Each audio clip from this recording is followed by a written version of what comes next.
Good evening, America. 11 months ago, I inherited a mess, and I'm fixing it. Donald Trump woke up to a consequence he cannot reverse. Florida, the place he treats as refuge and leverage, is no longer holding.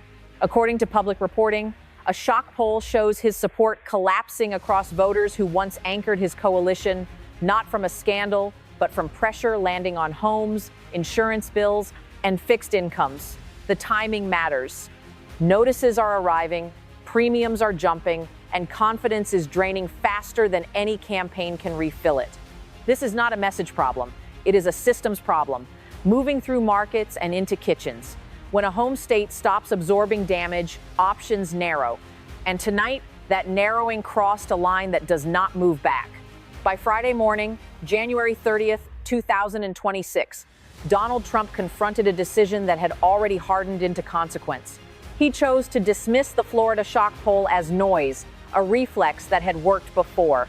This time, it collided with a different reality. Markets had moved, notices were landing, voters were responding to bills, not speeches. The assumption beneath the dismissal was simple and familiar. Florida would absorb the shock. That assumption failed. The first institutional scene unfolded inside the National Party. According to public reporting, strategists at the Republican National Committee reviewed crosstabs that showed erosion among seniors and suburban independents. These were not fickle voters, they were habitual. When habitual voters shift, it signals strain beyond messaging. I read this as the moment the party realized turnout mechanics could not outrun household math. The second scene sat closer to the damage. In Tallahassee, the silence from Ron DeSantis was itself a position. Governors usually rush to firewall a president in trouble at home. This time, there was no rush. According to statements from state officials, attention was fixed on insurance stability and legislative timing, not on rebutting polls. That choice mattered. It left the president exposed to consequences arriving without political cover. At 7 a.m., the numbers framed the problem. By mid-afternoon, reports of coverage cancellations reframed it again. This sequence snapped focus because it tied national posture to local survival. High-attention moments followed quickly. Seniors recalculating fixed incomes, condo boards scheduling emergency meetings, lenders preparing force-placed policies. Each moment narrowed options. Here is the adversarial frame that matters. Trump's decision to treat Florida as resilient rested on a blind spot about compounding risk. He underestimated how global finance would surface as local pain, and how quickly voters would assign responsibility when the pain arrived. When assumptions harden into habits, systems break the habit first. I believe this is the lock-in point. The party hesitated, the state recalibrated, and the president stood between them with fewer levers than before. From here, every delay magnifies cost. The escalation did not announce itself with a single headline. It arrived as paperwork. According to public reporting, insurance notices began reaching mailboxes across South Florida within hours, not weeks. Cancellation language was technical, almost polite, but the effect was immediate. Coverage gaps trigger lender rules, and lender rules do not wait for political reassurance. This is how abstract risk becomes concrete loss. By late morning, another institutional layer moved. Citizens Property Insurance, the insurer of last resort, became the center of gravity. Official documents show its stability depends on reinsurance markets that had already tightened. When reinsurance reprices, primary insurers face collateral demands they cannot meet. The sequence is unforgiving. Post collateral or lose coverage or enter receivership. By mid-afternoon, filings confirmed insolvencies among mid-sized carriers, including Gulfstream Wind, Sunshine State Mutual, and Palm Beach Indemnity. This was not a rumor cycle. It was a document cycle. The timeline compressed. Earlier in the week, global investors had pulled back from catastrophe-linked exposure following turbulence in Japanese bond markets, reportedly reducing capacity for Florida wind risk. Minutes later in political time, Florida homeowners learned what that meant.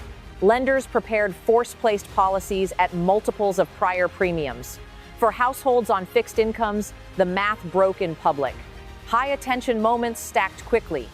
HOA boards scheduled emergency meetings before lunch. Mortgage servicers issued templated notices before dinner. Seniors recalculated monthly outlays that had already been stretched by groceries and utilities. Each step was small on its own. Together, they formed a cliff. This is where Trump's decision-making faces adversarial scrutiny.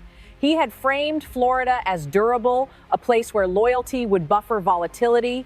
That frame collapsed under a system that prices risk without regard for rallies or rebuttals. Political confidence cannot substitute for capital reserves. I read the documents and see inevitability, not persuasion. A second escalation followed housing rules already on the books. According to official documents, Florida's post-Surfside safety requirements, often referred to as SB 154, hit a funding deadline at the start of the year. Buildings over 30 years old faced inspection and reserve mandates that were difficult even in calm markets. With insurance spiking, assessments doubled. In some associations, special assessments reached 5 figures per unit. Panic selling followed. Buyers vanished. The pressure crossed sectors. Tourism operators reported cancellations as uncertainty spread. Local officials focused on continuity, not optics. And inside party channels, the conversation shifted from persuasion to triage. When that shift happens, it rarely reverses. Escalation is what happens when deadlines meet markets. From this point forward, the consequences compound. Insurance renewals approach, lenders tighten, and voter anger crystallizes around bills that cannot be deferred. The corridor narrows again. The failure point arrived where persuasion has no jurisdiction. According to public reporting, the shock that first appeared in polling hardened into operational reality as insurance, housing, and credit systems began enforcing rules that do not pause for politics.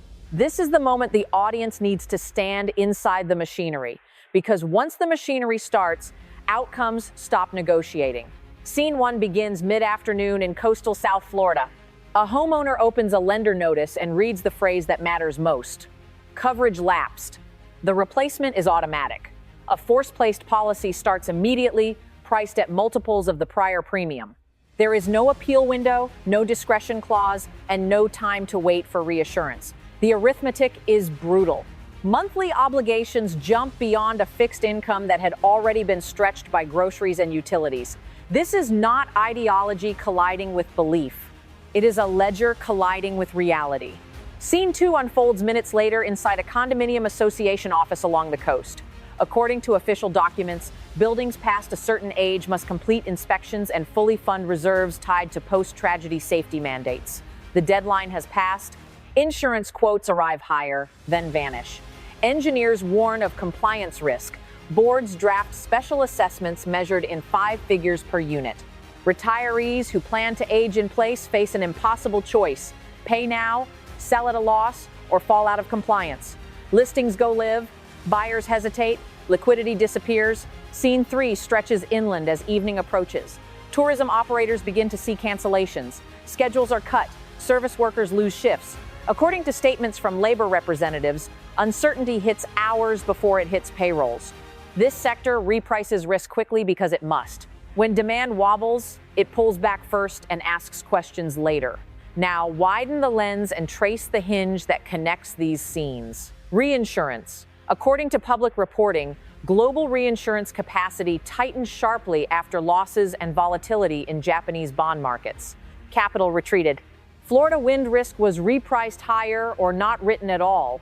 Primary insurers faced collateral demands they could not meet. Insolvency filings followed. Backstops moved to the center, including citizens' property insurance.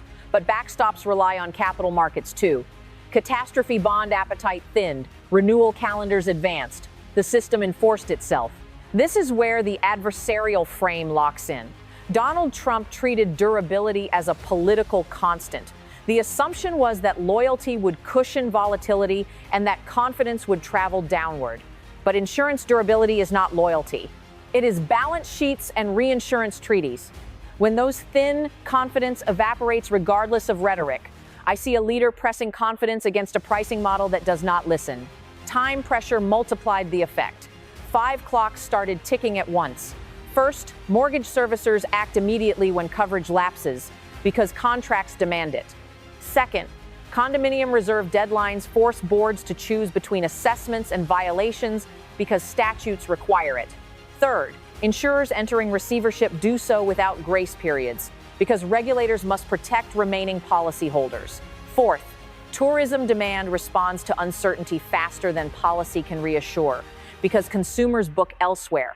Fifth, the hurricane calendar advances regardless of polls because seasons do not pause. Each clock compressed the next. Control versus ownership became unavoidable. Who owns the loss when reinsurance disappears? Insurers point to markets. Lenders point to contracts. Boards point to statutes. States point to backstops that depend on investors. Voters look to Washington and see a president who cannot command capital to return. Control is absent precisely where ownership is diffuse. High-attention moments cascaded across households. A grandmother calculates whether to sell at a loss or default and realizes neither option preserves stability. A HOA president fields calls from residents who have lived in the same building for decades, asking whether compliance can be delayed. A hotel manager posts reduced schedules for the weekend and tells staff to check back next week. None of them are watching rallies. They are watching balances. The political consequences followed the operations, not the other way around. Seniors shifted because pensions and premiums moved together. Suburban women recoiled because instability touched schools, commutes, and safety routines. Latino business owners reassessed after trade disruptions, raised costs without delivering promised relief. These reactions were rational responses to incentives changing in real time.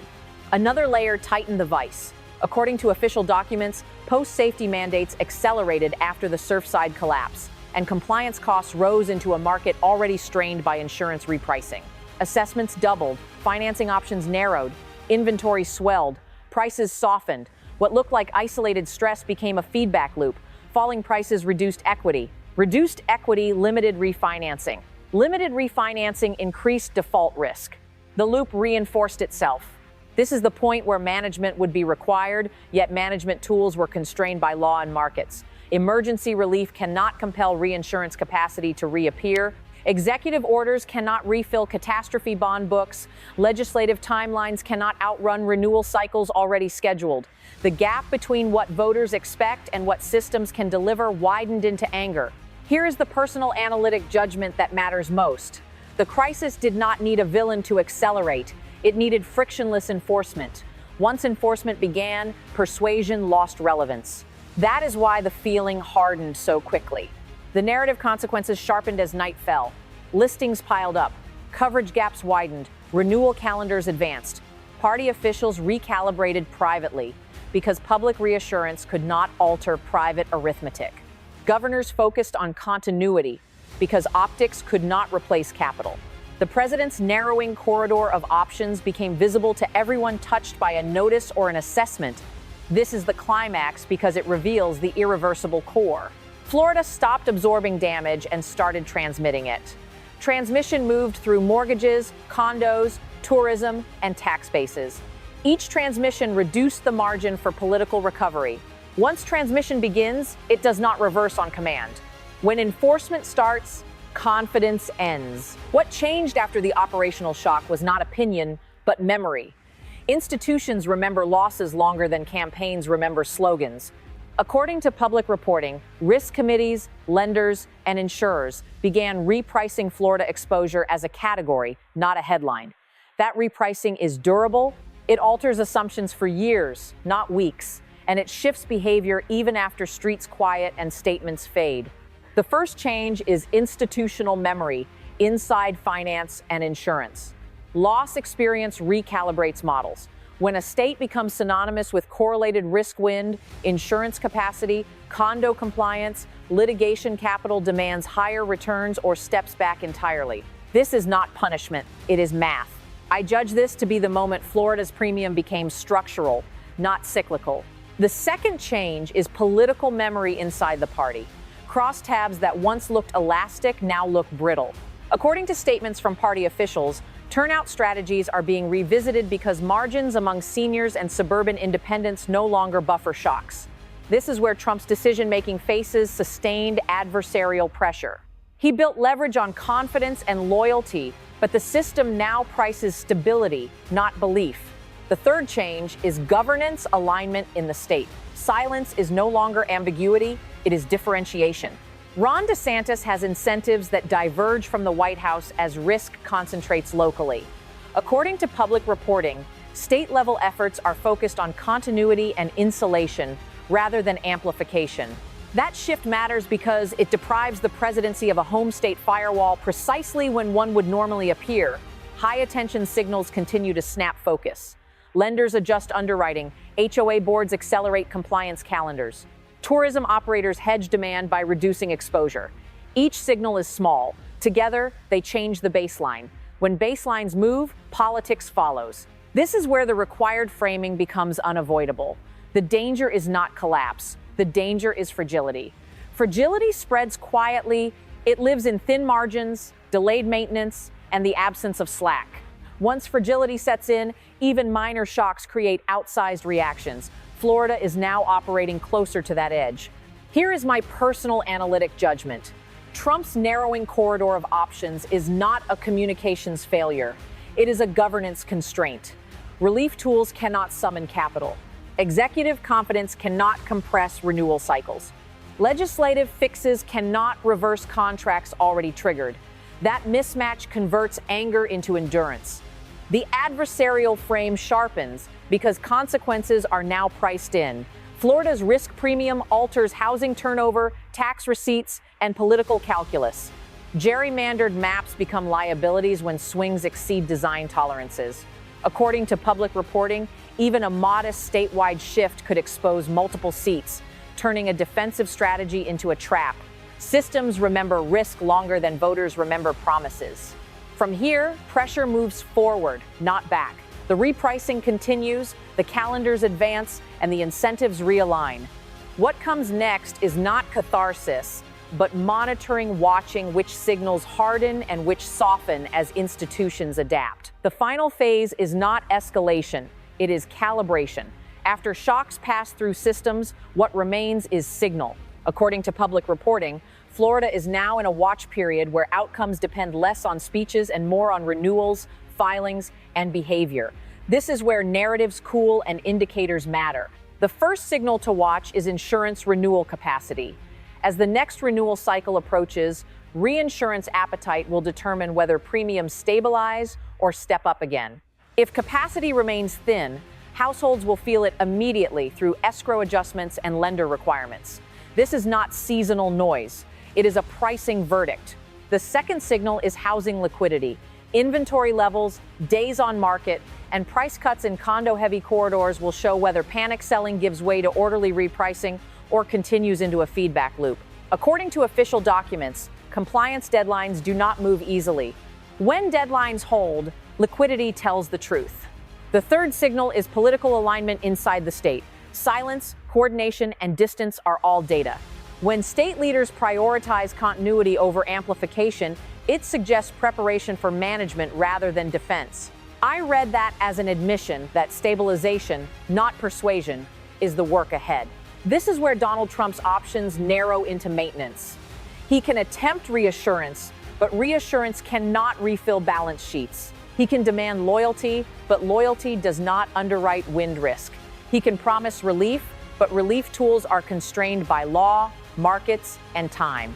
The corridor is tight because systems have already moved.